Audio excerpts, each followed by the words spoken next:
বন্ধুরা সকাল সকাল স্নান টান করে আমি রেডি হয়ে গেছি। আজকে হচ্ছে বৃহস্পতিবার, ফুল আনতে হবে। তো লক্ষ্মী ঘরটা নামিয়ে নিই, এখন হচ্ছে বাসন টাসন মাজিয়ে নিয়ে নিই, সব পরিষ্কার করে নিই।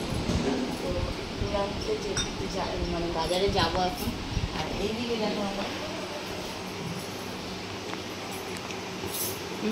কৃষ্ণচন্দ্রের ফটোটা মানে পরিষ্কার করতে করতে না তোমার এই যে উঠে গেছে জলটা। একটা কৃষ্ণচন্দ্রের ফটো নিয়ে আসবো, মানে ভিডিও জানানো। তো দেখি কোন দোকানে পাওয়া যায় ঠাকুরের ফটো।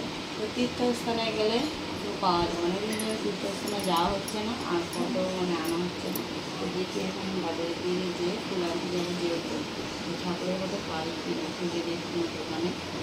ভিডিওটা দেখতে থাকি, সুন্দর। তো এই দিকে দেখো আমি রিক্সায় উঠে পড়েছি, তো আনতে যাচ্ছি। তো কাকিমা বললো কোথায় ফটো ফ্রেম পাওয়া যাবে। তো আমি এখানে দোকানে চলে এসেছি। তো দক্ষিণেশ্বর গেলে, কাছে পিঠে দক্ষিণেশ্বর পড়ে, তো দক্ষিণেশ্বর গেলেই আমি ফটো ফ্রেমটা পেতাম। তো যাই হোক কোনোদিন ধরে যাওয়া হচ্ছে না বলে আর ঠাকুরের ফটোটা আনা হচ্ছে না। তো এখানে দেখো এই দোকানে চলে এসেছি। তো অনেক কষ্ট করে মানে পেয়েছে, তাও ঠিক আমার মন পছন্দ হয়নি। তো যেটা পেয়েছি সেটাই নিয়ে চলে এসেছিলাম আমি। দেখো এই যে ঠাকুর পেয়ারা নিয়ে এসেছি, আর এটা হচ্ছে ফুল নিয়ে এসেছি, আর এই হচ্ছে তোমার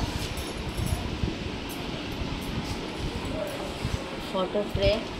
তো অনেক খোঁজাখুঁজির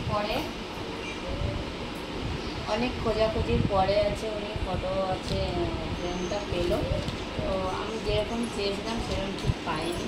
তো কী করবো, অনেক খোঁজাখুঁজির পরে উনি একটা পেলো, তো সেটাই আমি নিয়ে চলে এসেছি। তো চলো দেখছি না কেমন হয়েছে ফটোটা। তারপরে উনি হচ্ছে বানিয়ে দিল আমাকে ফ্রেমটা।